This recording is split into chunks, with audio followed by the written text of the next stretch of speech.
It began subtly, a wrinkle in the fabric of the earth, a pimple on the face of the world. People called it the gentle giant, a hill amongst hills. Children played on its slopes. Lovers carved their names into its fledgling skin. No one suspected its true nature. No one felt the tremor in its heart. The world continued to spin. Seasons changed, painting the gentle giant in hues of green and gold, then cloaking it in white. Life went on, oblivious to the silent change, the subtle growth. The mountain was awake, and it was hungry. The first sign was the river. It slowed. Then it turned, like a beast refusing a master. Its waters, once flowing to the distant sea, now crept towards the base of the gentle giant. This was the beginning.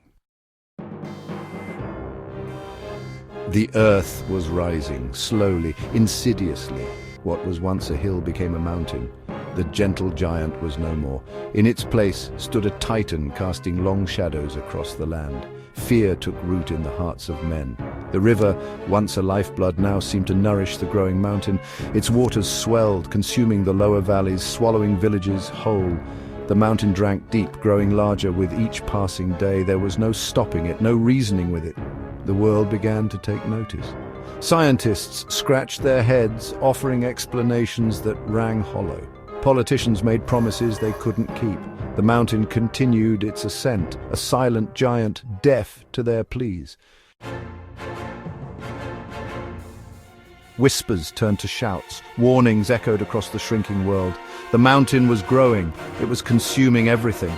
Panic set in. People began to move, first a trickle, then a flood. They abandoned their homes, their livelihoods, their histories.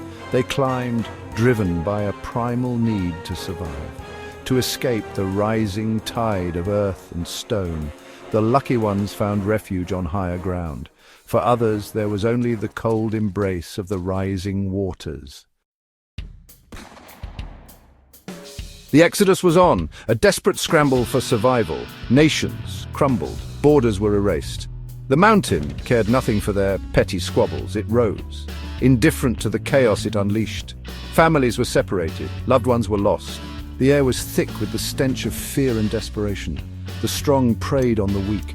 Hope withered like a flower starved of sunlight, and still the mountain grew. It dominated the horizon, a monument to humanity's impending doom. The world was shrinking, and the mountain was all that remained. Section 5. One world, one peak. The world was now a single, terrifying mountain. Its slopes were a tangled mass of humanity, all clinging to the hope of survival. The air thinned, the temperature plummeted. The mountain offered no solace, only the brutal reality of their predicament. Resources dwindled. Food, water, shelter, all became precious commodities fought over with a ferocity born of desperation. The veneer of civilization was stripped away, revealing the raw, primal instincts beneath. Those who could not adapt perished. The weak, the old, the sick.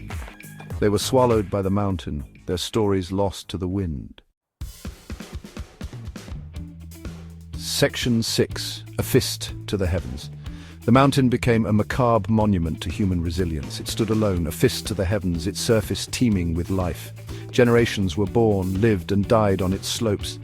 They knew nothing else. The air was thin. The ground was hard. Life was a constant struggle against the elements, against hunger, against despair. But still they endured. They climbed, driven by some deep-seated instinct, an echo of their ancestors' desperate flight. They carved out a living on the mountainside, their settlements clinging precariously to its slopes. They built shelters from the wind and the cold, using the very stone that threatened to entomb them. They learned to farm the meager soil, coaxing life from the rock. Section 7. Children of the Ascent. Stories were told, myths were born, tales of a world swallowed by the mountain. A world of lush valleys and endless skies, a paradise lost. The children listened, their eyes wide with wonder and fear. They knew nothing of that world. Their world was the mountain, harsh, unforgiving, but theirs. They were the children of the ascent, born in the shadow of the giant. The mountain shaped them, honed them, tested them. It was their crucible, their curse and their salvation. They adapted, evolved. Their bodies grew lean and strong, capable of withstanding the thin air and the arduous climbs. Their lungs expanded, drawing in every precious molecule of oxygen.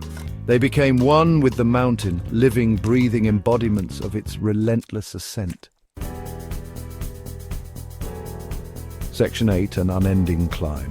The mountain continued its ascent, unstoppable, unyielding. It pierced the clouds, a lonely sentinel in a world reshaped. The air grew thinner, the temperature plummeted.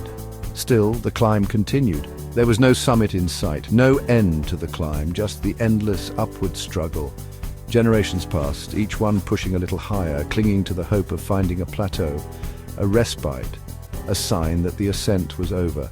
But the mountain offered no such comfort. It was a cruel god, demanding sacrifice and offering nothing in return but the promise of more hardship. And yet they climbed. They had to.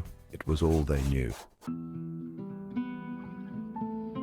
Section 9. Above the clouds. They stood at the edge of the world, above the clouds. Below them, an endless expanse of white stretching to the horizon. The air was thin, almost non-existent, but they breathed. They lived. They had conquered the mountain, or had it conquered them? They were forever bound to its slopes, their fate intertwined with its endless ascent. What future awaited them here on this lonely peak above the world? Would they build a new civilization, a new Eden amongst the clouds? Or would they succumb to the elements, their bones bleaching white under the unforgiving sun, another sacrifice to the mountain's insatiable hunger? The mountain offered no answers, it simply rose, an enduring monument to humanity's resilience. And above the clouds, the last remnants of a once great civilization clung to its slopes, their fate uncertain, their journey far from over.